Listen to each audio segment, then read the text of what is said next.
Hi, gang. Welcome to the Monday show. I have to point out that I got some really bad news yesterday, and I got to be honest, I'm really not in a mood for doing some, silly opening or something, oddball off the wall. So I just wanted to say the Daily Dope is in the air.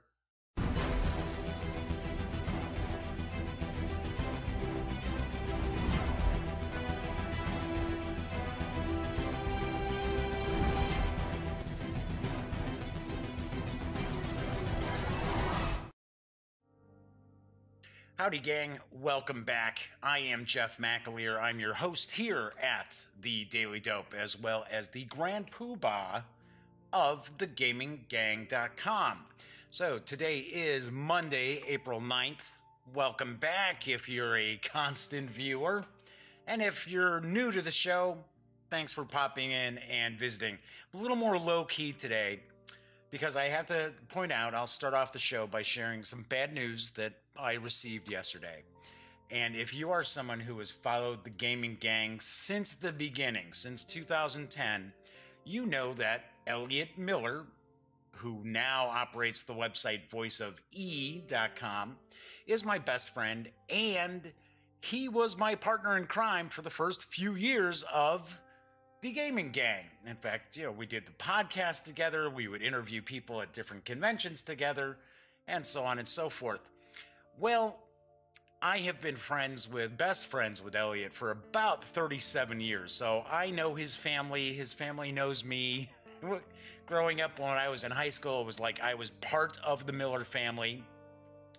And unfortunately, on Saturday evening, Elliot's father passed away. So, very, very bad news. It is upsetting for anyone who knows Elliot and Elliot's family and so on. And just really sad. It's very sad. His father was a very, very nice man. He always treated me really well. Elliot's whole family has always treated me as like a cousin, practically, not just some guy off the street. So that was very, very bad news. And of course, obviously, I'm sending out my condolences to Elliot and his entire family on their loss. So I know there are folks out there who do follow the Gaming Gang. They do remember Elliot. Even if you haven't followed the Gaming Gang for a long time, I mention Elliot quite a bit on the show because he's actually part of the Gaming Gang still, because he plays a lot of the games that I'll review with myself and the rest of the gang, like my brother Greg or my nephew Cameron or some of his friends. So, yeah, pretty bad news to start off the week with. So, and it was very, very bizarre because I actually had been covering C2E2 on Friday. Well, I went and covered it on Friday. I went to the show on Friday. And I wasn't going to go back because, to me, C2E2, I don't know. I don't find it to be a great convention. I don't find it to be a great con. Granted, if you were a comic book buyer who likes to pick up back issues and fill, your need list with back issues and that, yeah, I guess it's a pretty good convention. But if you're somebody who likes to go to panels and likes to see celebrities and things like that, not such a great show. But the folks over at Ulisses North America, which some folks may not be overly familiar with, most gamers would know the parent company, Ulisses Spiel from Germany. But anyway, the folks over at Ulisses North America had found out I was covering the show, and they were actually in town tackling the Diamond Retailer Seminar, and wanted me to pop out there and do an interview and get to learn more about Ulisses North America. So I was actually back at McCormick Place in Chicago yesterday.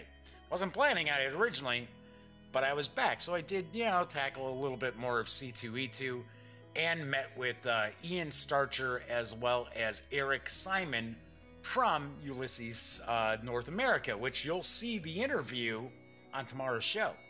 So anyway, finished up the interview, had a lot of fun, learned a lot about Ulisses North America and other games that Ulisses Spiel publishes in German.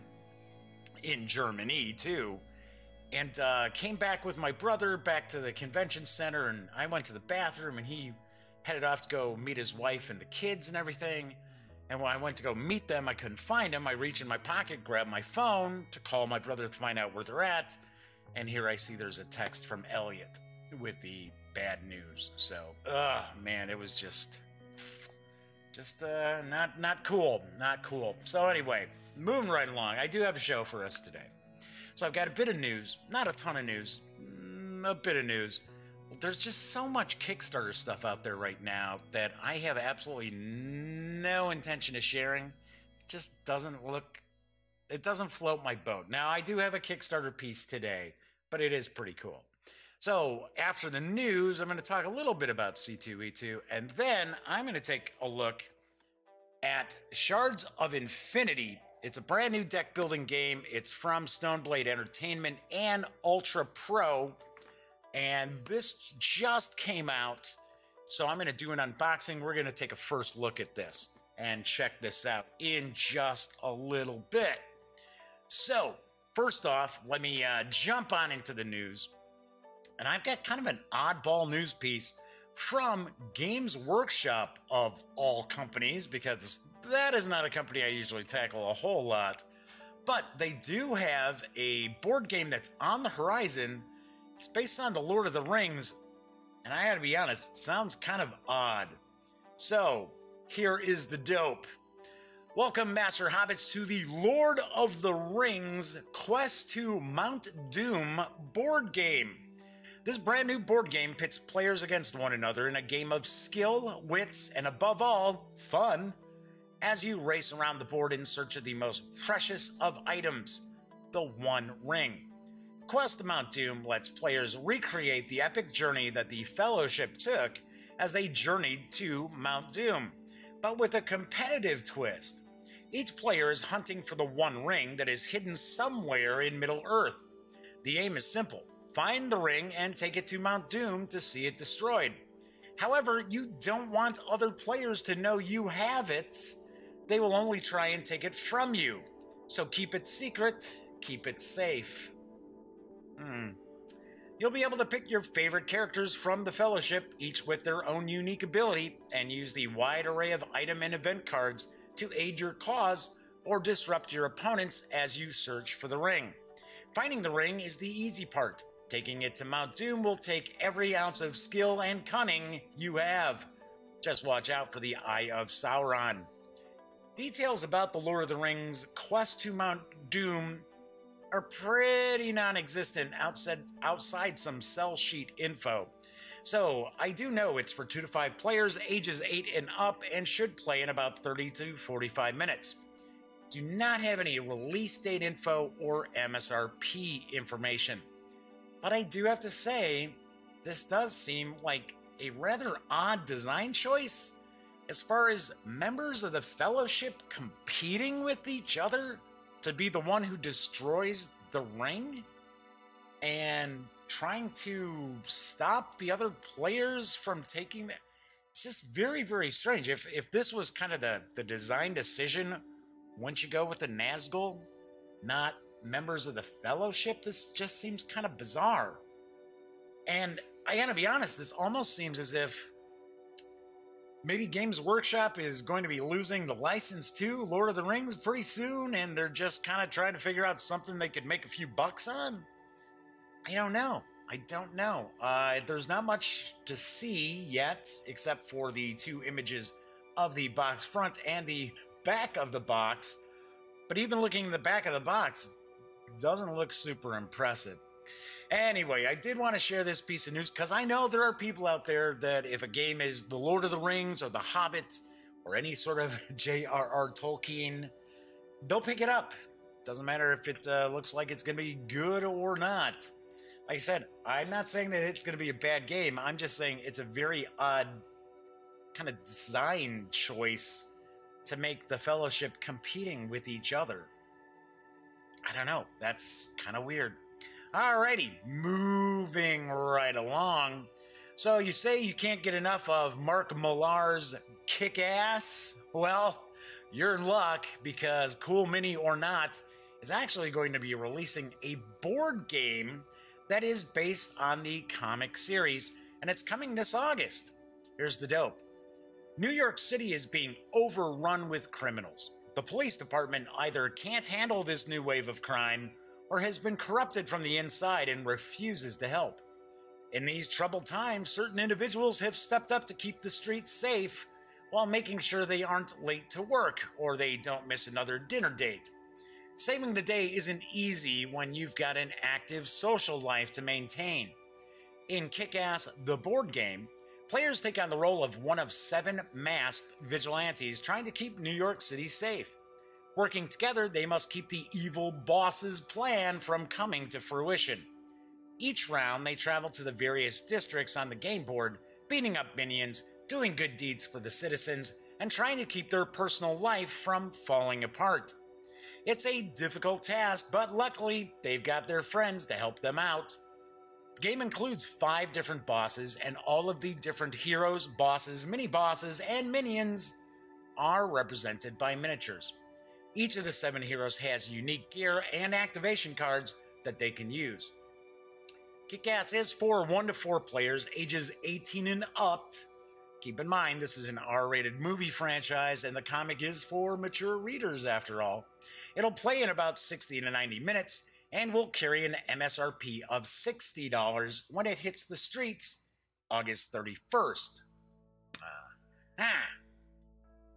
Interesting that there's this board game coming out, and Mark Millar actually has a couple of new Kick-Ass comics.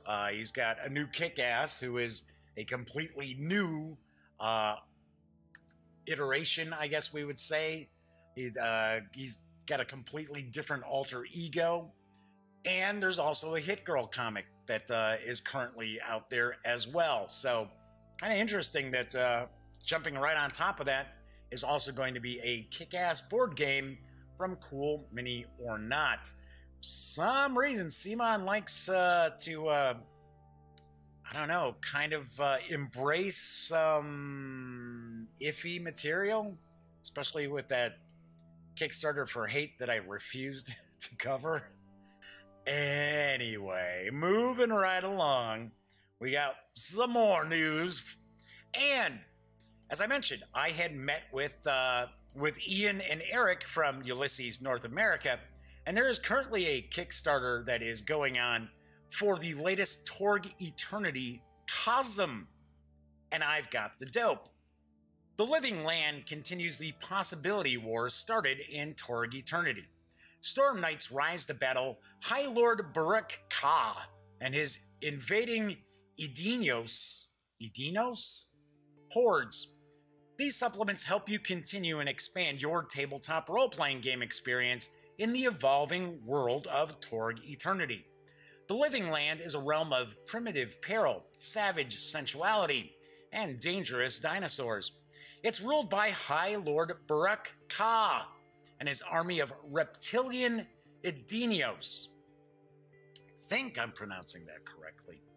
The Living Land has come to Earth and taken over both coasts of the United States, the Yucatan Peninsula in Mexico, and the mysterious White Zone in Canada. So is that where loading and unloading is allowed in Canada, in the White Zone? I'm not sure. Where the Living Land rules, miraculous spiritual power is available, but technology rusts and fails. Ordinary humans, and even some heroes, regress and become ruled by their primal passions. There are amazing opportunities scattered among the Living Land's perils. The Law of Wonders ensures that lost treasures appear in the misty and unexplored jungles. These treasures might have disappeared from Earth long ago, or they might be relics from cosms destroyed by the High Lords. Whatever their different origins, they are resurfacing here and now for any adventurers bold enough to discover them. There is a quick video, it's a couple minutes long, for the Kickstarter for the Lost Lands. So why not kick back and we will take a peek.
Not too shabby.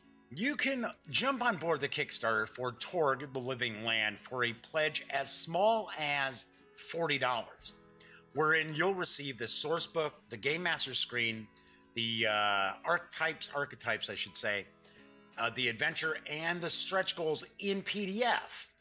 Now, you can go all in with a pledge of $180 to receive the Living Land Survival Box, which is loaded with you've got to check out the Kickstarter to see all the stuff that is going to be in this survival box. And it has physical and digital editions of tons of these goodies. There's even an opportunity to lay claim to the very well-received Torg Eternity Cargo Box, which was from the original Ulysses North America Kickstarter. There are quite a few different pledge levels, so by all means, check it out if you're interested in Torg Eternity. The Living Lands project is over 700% funded, and it will run through April 24th with a rather quick turnaround for delivery of July 2018. I have to point out, in the very near future and here on out, there is going to be a lot of Ulysses North America stuff going on here on the Daily Dope as well as on the gaminggang.com. So we are going to actually get to take a good deep delve into a lot of the different products that are out there or coming from Ulysses North America. So in the very near future, we should be talking a bit about the Dark Eye, the very, very popular fantasy role-playing game that outsells everybody in Germany and most of Europe. And I am talking about Dungeons & Dragons and Pathfinder when I say everybody. Plus Torg Eternity. There is a Warhammer 40k RPG that is on the horizon. If you want to learn more about that, be sure to watch tomorrow's show, because that is something that we do talk about in the interview. And there's a new edition of Fading Suns coming out too.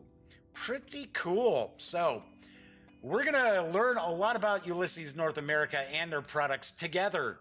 So look forward to that. All right, so my final bit of news today is actually comic book related.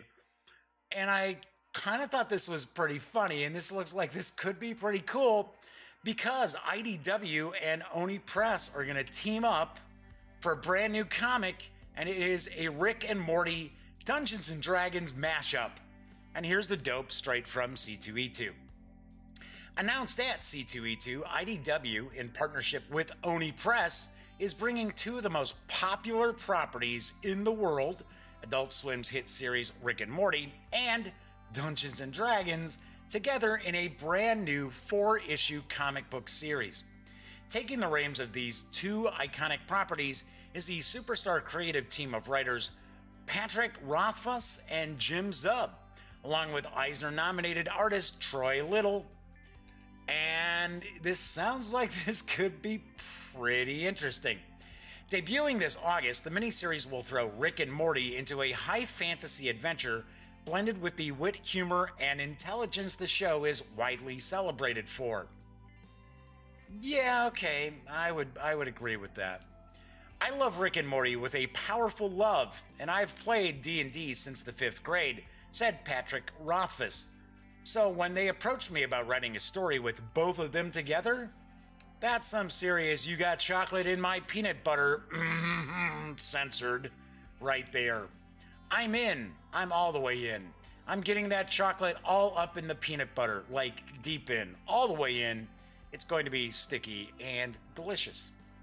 In this summer's biggest comic book crossover, okay, that's their words, not mine, Morty goes to Rick for help to learn about Dungeons & Dragons, the game all the cool kids at his school are playing. Yeah, how the times have changed, eh?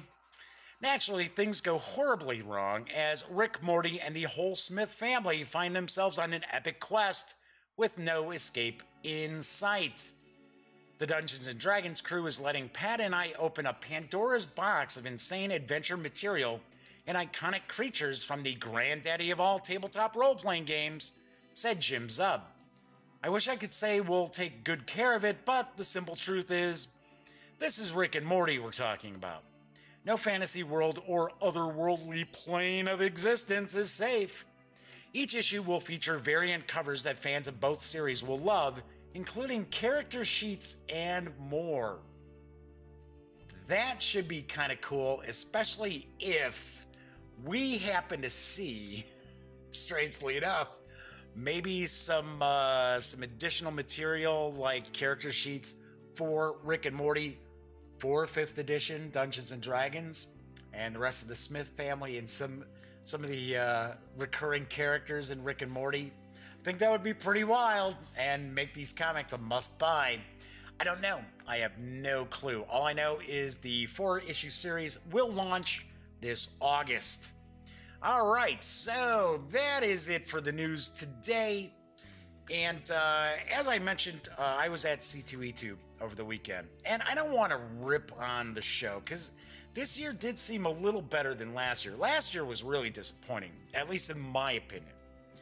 And it is not exactly an inexpensive convention to attend, because I think single-day tickets are about $35. Now, I can't tell you for certain, simply because I always get a press pass. Greg and I both get press passes to cover the show. Problem is, there's usually almost nothing for us to cover.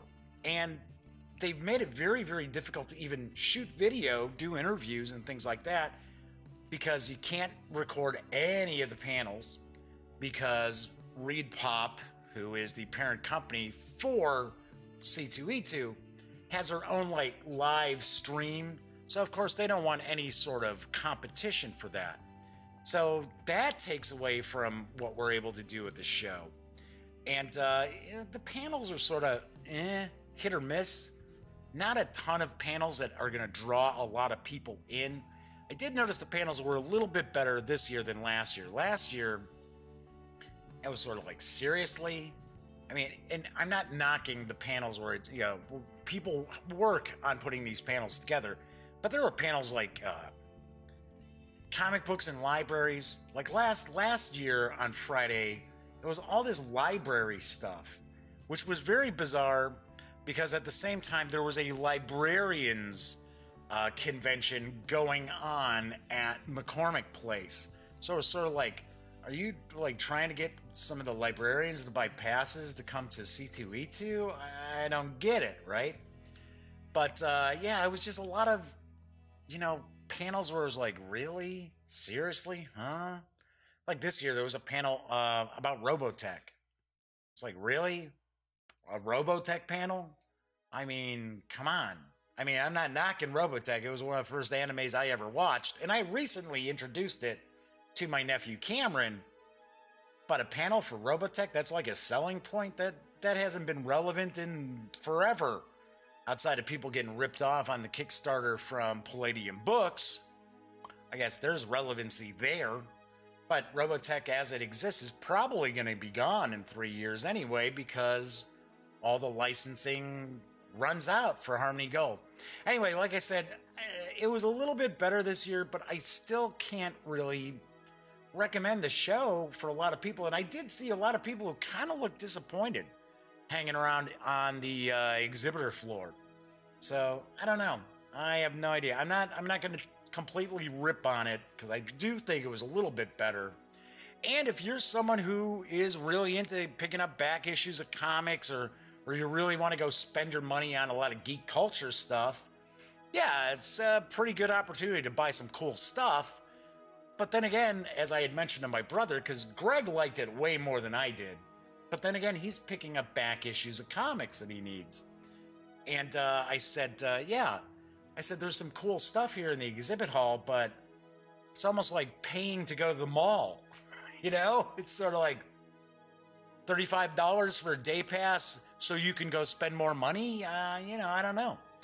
Anyway, so that's it for C2E2. And to be honest, I really don't have any coverage, except for the interview that I did with Ian and Eric from Ulisses North America.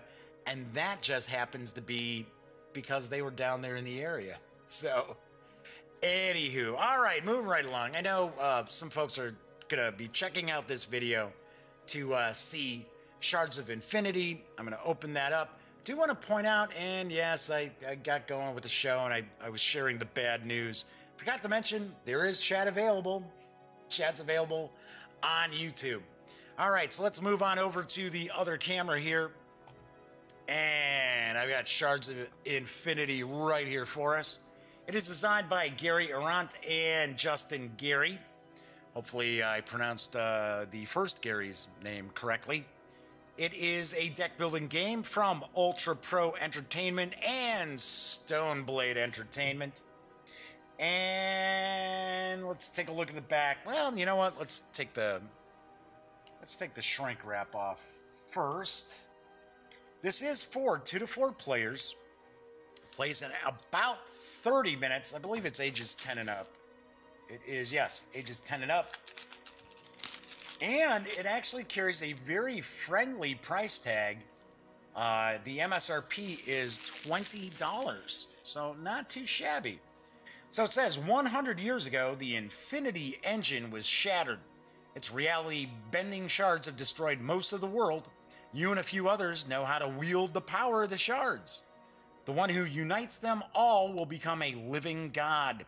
It's up to you to gather forces, defeat your adversaries, and rebuild the Infinity engine. Will you survive?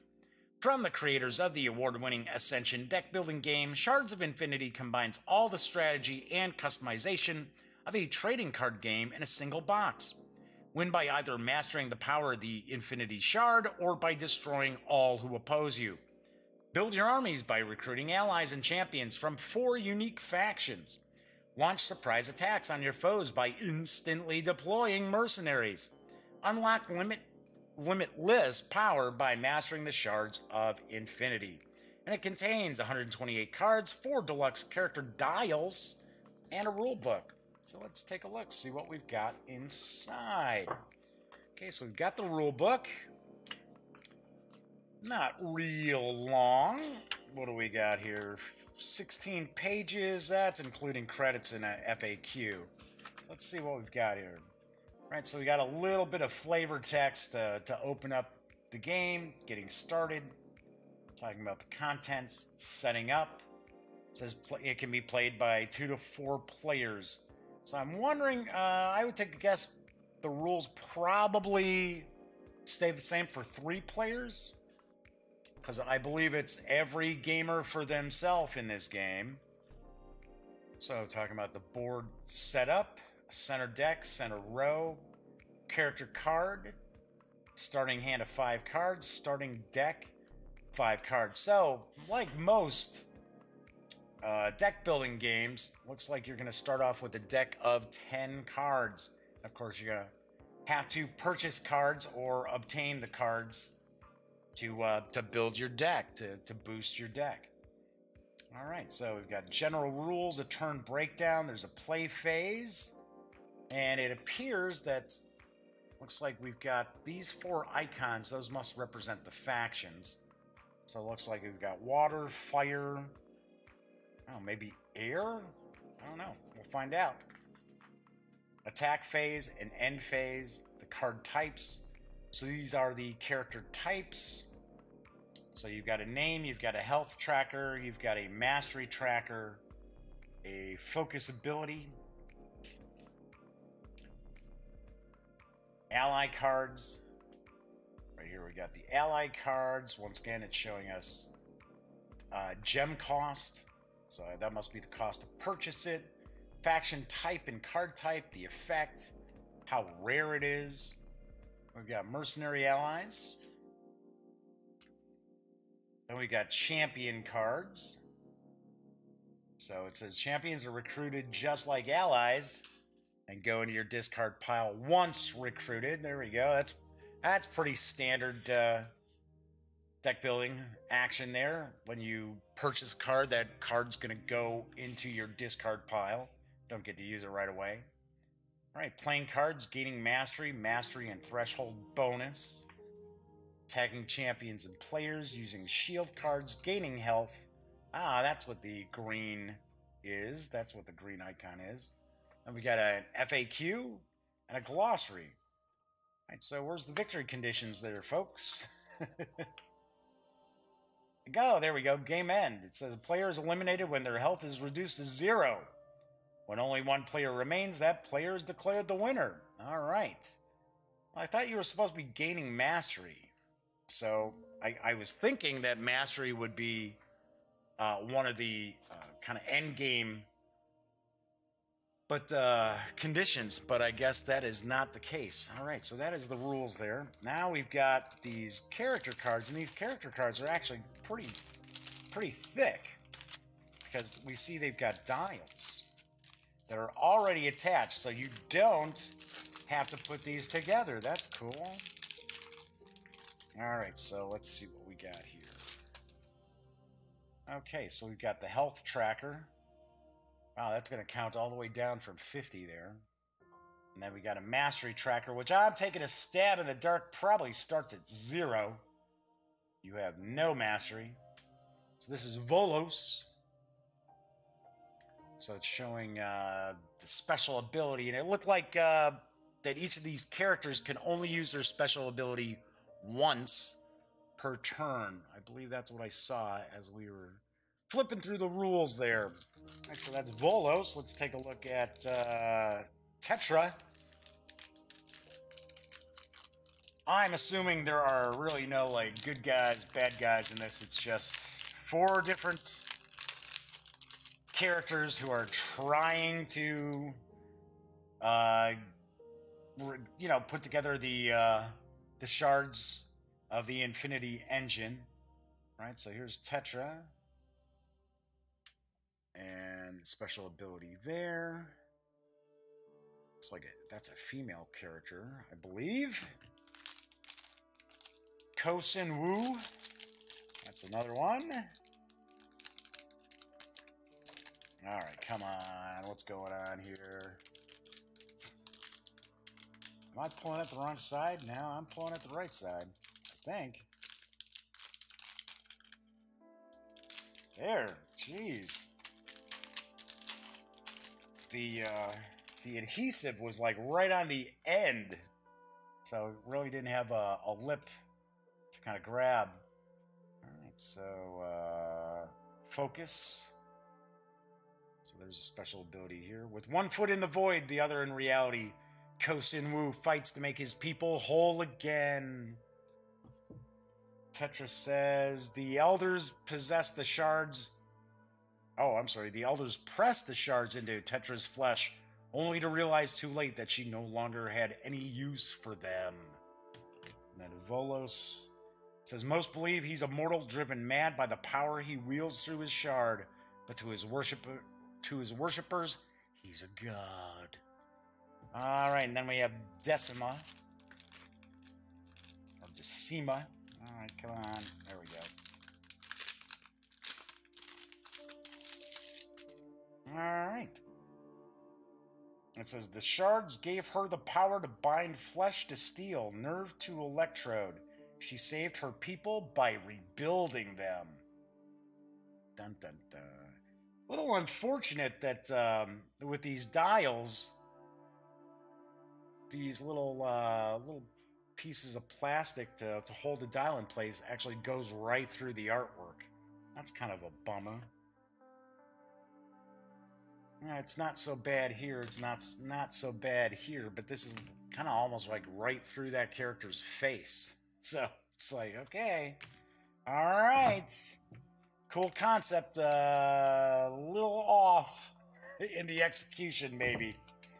Okay, so then we've got the different cards, and we actually have a little divider down here in the bottom of the box. That's kind of interesting. Alright, let's see. Alright, let's use the hobby knife. I know it's got the little pull thing, but I can't... Half the time I can't even get that little pull tab to work. So, alright. So we're supposed to have 128 cards. So it looks like we've got same backing on all of these. Yep, same backing on all of them, so. Peek.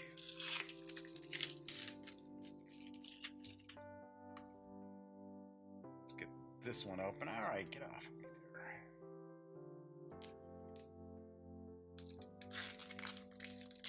looks as if these might be kind of broken up by faction. Obviously enough, you're going to shuffle all of these decks together. But they may have just separated them out by faction. And it did look like we've got some of these shards too. Let's take a look here. Yeah, well, maybe. I guess it's kind of a mix. Kind of a mix. Shard Abstractor. So I believe that is the cost for you to purchase it, and then it's going to tell you what the ability of that card is. Oh, we got a champion there. Giga Source Adept. Border Initiate. Cash Warden. Crypto Fist Monk. I'm taking a guess. These characters are going to be the ones that we see. There's kind of that little shield there. Guessing that's maybe their defense. System AI. Systema, I should say AI. Data Heretic. Draw 2 cards. Well, I don't know. I don't see... I didn't see in the rules either, but this is showing this is an ally, so this would be a person. So I'm not sure if you play it, it stays in play, or if it's just kind of a one and done. Because there are some deck building games where you play a card from your hand when you get it, and it doesn't stay in play. They all kind of one done on them. All right, then we've got Undergrowth Aspirant. The Grand Architect. So yeah, so that's an ally, that's a person. It says gain 5, and I think that's mastery. Pretty cool artwork. The Shy Knight. Yeah. Pretty nice. Spore Cleric. Alright, so obviously enough, we know the green is kind of a nature, which that's usually the case in not just deck building games, but collectible card games in general, that have, some sort of a theme. I'm not talking about like Bridge or Go Fish. So, Ghost Willow Avenger. It's kind of cool. And I'm wondering if you can spend some of the mastery. So you gain mastery, because I think that is the mastery icon right there. Another Guardian. Fungal Hermit. Cool. Mining drones. Maybe these are more like technology, kind of, where we see the green was more kind of nature-based. Maybe these are more technology-based. Cool. Curvis Legionnaire. Interesting. I know there are a lot of people who are looking forward to this game, simply because of the pedigree of the designers. A lot of people like Ascension. I've played Ascension a few times. It has been a while since I played Ascension. I think it's a pretty good game. Some more cards here. That's pretty cool. All right, so we've got that. Let's take a look at these. Looks like more. This is kind of like that technology again. We got like this purple. Sure what? Oh, maybe these are like almost like magical. Almost like a magical faction for these. Nil Assassin. Dun dun dun. And we got another champion here. Cool.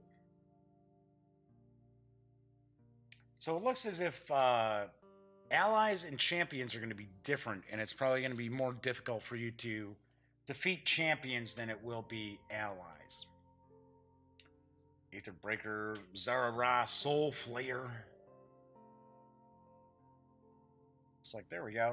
Now we start getting into some of these shards. Are they all the same? Crystal? Yep. Crystal. Yeah, they got the same backing, so these might actually get mixed in to the main deck. I think they do. I didn't see anything laid out where the crystals were separate. Wow, there's a lot of crystals here. Oh, this whole deck is crystals? No.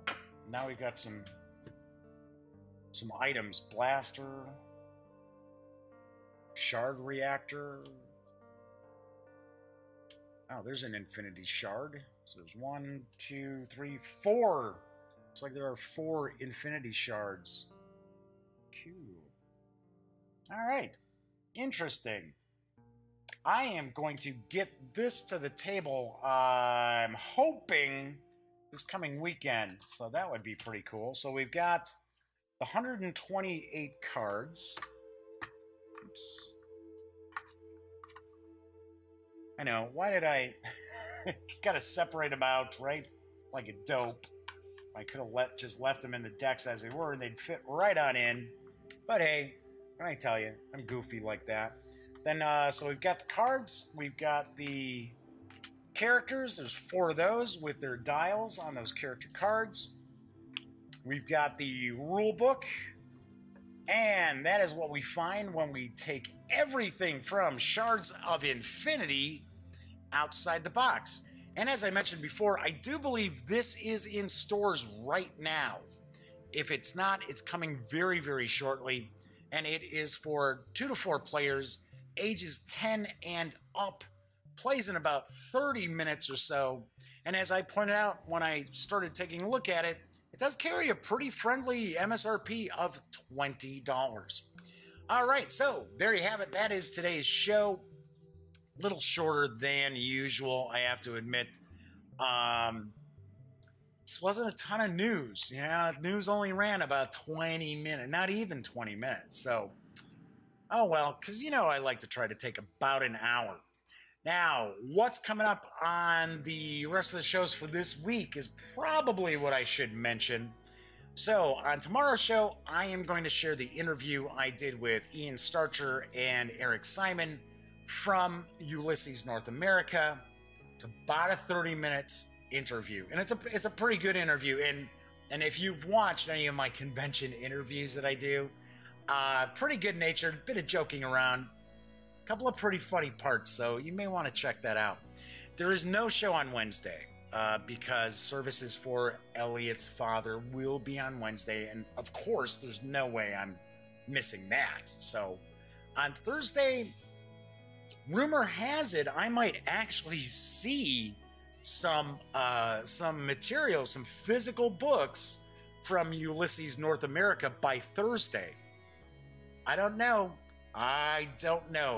Pretty strange, but little birdie told me that I might be receiving some stuff, some physical stuff. I do already have some PDFs for some of the games, some of the game books. Now, if for any reason, let's say we don't get a chance to take a look at some Ulisses North America stuff, I am actually going to dive into the Alloy of Law supplement for Mistborn.